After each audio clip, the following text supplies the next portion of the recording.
টি-20 বিশ্বকাপের মূল পর্ব নিশ্চিত হওয়ায় কিছুটা নির্ভর দুই দলই। তবে এই ম্যাচের হিসেব নিকেশে চ্যাম্পিয়নশিপ, যে দল জিতবে তারাই হবে টি-20 বিশ্বকাপ বাছাই পর্বের চ্যাম্পিয়ন। তাই এই ম্যাচ নিয়ে শুরু থেকে একটু বাড়তি সিরিয়াস দুই দলই।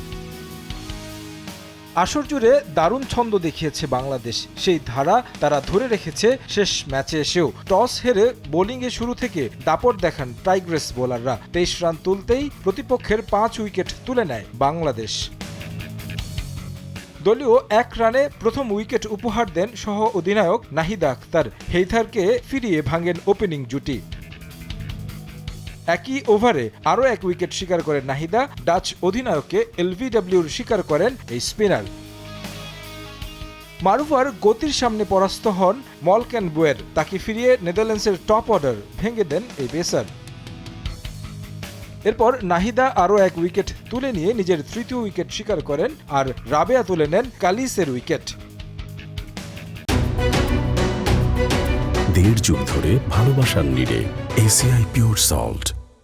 23 রানে 5 উইকেট হারিয়ে যখন অল আউটের সংখ্যায় নেদারল্যান্ডস, তখন হাল ধরেন রিজিকে ও খুরানা। দুই ব্যাটার মিলে শেষ পর্যন্ত 102 রানের সংগ্রহ এনে দেন ডাচদের। রিজিকে করেন 39 রান আর খুরানা অপরাজিত থাকেন 43 রানে। 3 উইকেট শিকার করেন নাহিদা, একটি করে উইকেট নেন রাবেয়া, মারুফা, স্বর্ণা।